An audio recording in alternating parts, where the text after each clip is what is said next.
ये फिल्म एक ऐसी नाबालिग लड़की की कहानी है जिसे एक जुर्म की वजह से 9 साल की जेल हो जाती है, मगर उसी जेल का हेड उसके साथ शारीरिक संबंध बना लेता है और उसे प्रेग्नेंट कर देता है। मगर आगे चलकर वह लड़की उस हेड के साथ क्या करती है और वो हेड उस लड़की के साथ क्या करता है, एक बार आपको जरूर देखना चाहिए।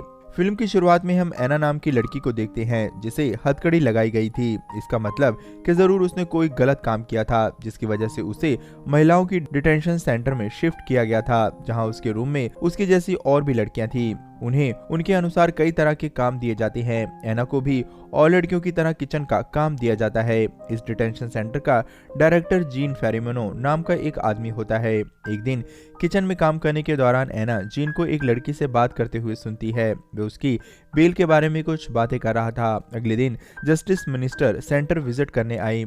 सभी कैदी लड़कियों को उनका वेलकम करना होता है, जिसके लिए उन्हें अच्छे कपड़े दिए जाते हैं। सबसे लास्ट में एना का नंबर आता है और उसे बहुत ही बेकार ड्रेस मिलती है, लेकिन एना बहुत ही दिमाग वाली थी। एना उस ड्रेस को फाड़कर कुछ इस तरह डिजाइन कर लेती है कि उस ड्रेस में वो बहुत ज्यादा अलग लग रही थी। जीन भी उसकी तरफ अट्रैक्ट हो जाता है। अगले दिन जीन एना से मिलता है। एना भी उससे बातें करती है। वह उसे अपने फेवर में लेना चाहती थी। जीन की एक फैमिली होती है जिसमें उसकी पत्नी एलिस और बेटी लुइस है। सेंटर में एना की मदर एना से मिलने आई हुई थी। वे कहती है कि जब से तुम यहाँ आई हो लोग हमारे बारे में तरह तरह की बातें कर रहे हैं, कोई हमसे ढंग से बात नहीं करता। पीछे खड़ी पिलर नाम की एक लड़की उसकी बातें सुन रही होती है। पिलर सभी को परेशान करती रहती है। अगले दिन पिलर एना को भी परेशान करती है। उसकी माँ के बारे में उससे उल्टी सीधी बातें करती है। इस पर एना को गुस्सा आ जाता है और वह पिलर को मारने लगती है। बाद में जीन आकर एना को वार्निंग देता है कि अगर दोबारा ऐसी गलती हुई तो तुम्हारे खिलाफ एक्शन लिया जाएगा। तुम्हारा जल्दी ट्रायल होने वाला है, इसलिए तुम्हें अपने आप पर काबू रखना होगा। तो किचन में काम करते वक्त एना की उंगली कट जाती है तो एक लड़की उसे बैंडेज लगाती है। वह लड़की उसके पास आकर उसे किस करने की कोशिश भी करती है तो एना तुरंत उसे पीछे कर देती है। वे कहती है कि उसे किसी पर भी विश्वास नहीं है।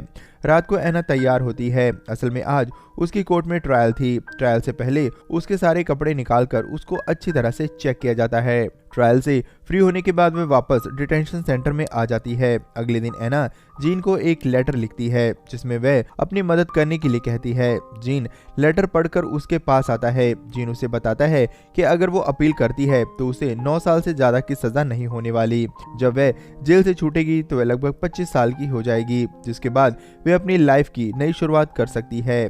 इसके बाद उसका फेवर लेते हुए जीन उसे कंप्यूटर डिपार्टमेंट में शिफ्ट कर देता है, जहां उसे डिटेंशन सेंटर की मैनेजमेंट देखनी होती है।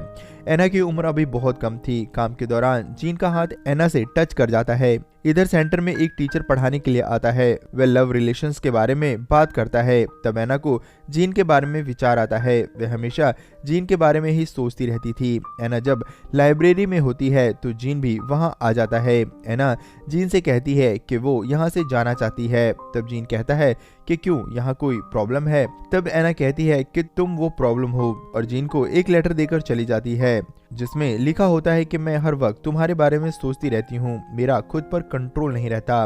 रात को जीन का फोन आता है। जब वह सेंटर आता है तो देखता है कि पिलर ने एक लड़की को बहुत बुरी तरह से मारा होता है।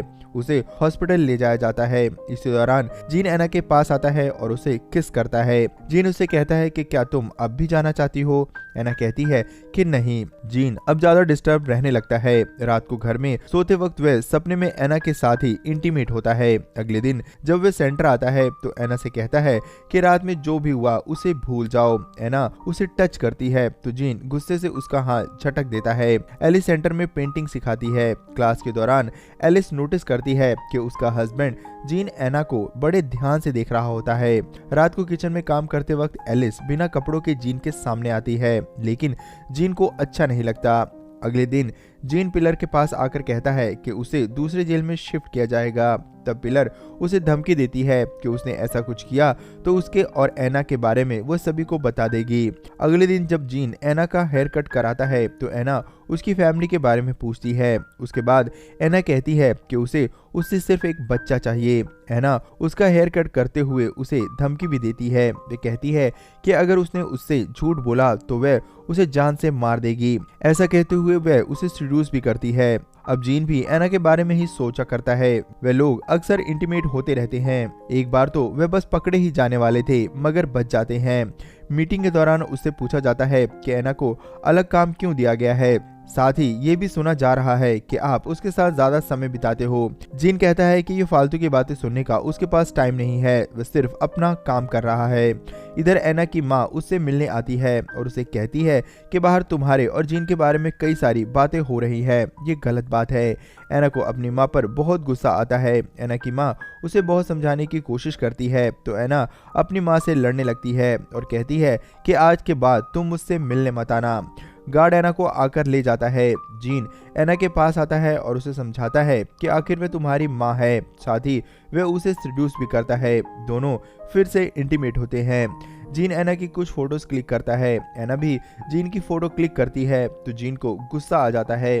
वह कहता है कि उसकी बेटी की छुट्टियां हैं, इसलिए वह अपनी फैमिली के साथ बाहर जा रहा है। एना गुस्से से उसे एक थप्पड़ मारती है।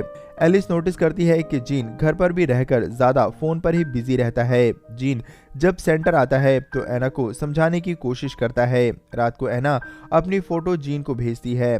एलिस वह फोटो देख लेती है मगर कुछ नहीं कहती।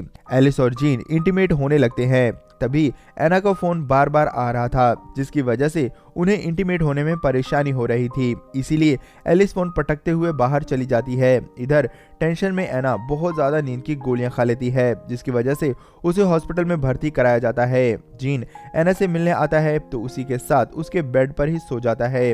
रात को जीन एक बार में आता है जहां ओवर ड्रिंक की वजह से एक लड़की के क्लोज आने की कोशिश करता है। तब एक लड़का उसे आकर पीटता है। असल में वह उसे एना ही समझ रहा होता है। वह बाहर चला जाता है। अगले दिन जब वह एना से मिलने जाता है तो उसे मिलने नहीं दिया जाता। एलिस भी अब उसके साथ नहीं सोती थी। उसे भी उसके बारे में सब कुछ पता चल गया था। जीन के खिलाफ इंक्वायरी बिठाई जाती है। ऑफिसर कहते हैं कि उन्हें एक लेटर मिला है जिसमें जीन और एना के अफेयर की बात कही गई है। ऑफिसर कहता है कि आपका रिकॉर्ड अच्छा है, इसीलिए आपको सावधान रहना चाहिए। एना को दूसरी जगह शिफ्ट कर दिया जाता है जिसकी वजह से जीन बहुत ज्यादा परेशान रहने लगता है। वे अपने घर भी नहीं जाता था। जीन एना को ढूंढता है। एक दिन एना की माँ की वजह से जीन की एना से बात हो पाती है। जीन एना को बाहर मिलने के लिए बुलाता है। वे दोनों एक होटल जाते हैं जहां वे दोनों आज एक महीने बाद फिर से इंटीमेट होते हैं। एना जीन से कहती है कि वह अपनी जिंदगी की नई शुरुआत करना चाहती है। जीन एना से कहता है कि तुम्हारी सजा बहुत जल्द खत्म हो जाएगी, तब हम दोनों साथ रहेंगे। जीन एना को एक मोबाइल और एक नया सिम कार्ड देता है जिससे कि वे दोनों आपस में बात कर सकें। एलिस जीन को बहुत समझाती है कि वह एना का पीछा छोड़ दे। उसकी एक फैमिली है, उसे अपनी फैमिली पर ध्यान देना चाहिए। जीन जब लुइस को स्कूल छोड़ने के लिए जाता है तो उसके मोबाइल पर एक फोन आता है जो एना का होता है। एलिस उसे अपनी फैमिली से दूर रहने के लिए कहकर फोन काट देता है। एना प्रेग्नेंट होती है लेकिन वह यह बात जीन को बताकर उसे और उसकी फैमिली को डिस्टर्ब नहीं करना चाहती थी। इधर जीन के खिलाफ सबूत मिलने पर उसे गिरफ्तार कर लिया जाता है। उसे कहा जाता है कि अगर तुम सच बताओगे तो तुम्हें छोड़ दिया जाएगा और तुम्हारी नौकरी भी बच जाएगी। लेकिन जीन कुछ भी नहीं कहता। उसे 3 साल की सजा हो जाती है। जीन एना से मिलने जाता है तो वह अपने नए बॉयफ्रेंड के साथ होती है। एना उससे बात नहीं करती। एना अपना अबॉर्शन भी करा चुकी थी। इधर जीन अपनी बेटी का शो देखने के लिए जाता है तो वह अपनी बेटी को देखकर बहुत खुश होता है। उसे भी अपनी फैमिली याद आती है।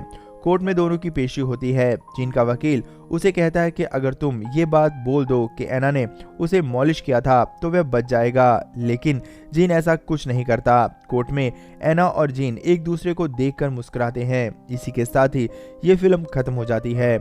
दोस्तों, इस फिल्म में आपको किसका कैरेक्टर सबसे अच्छा लगा हमें कमेंट में लिखकर जो बताएं। उसके लिए एक लाइक करें और आगे भी ऐसी वीडियोस के लिए चैनल को जरूर सब्सक्राइब कर लें।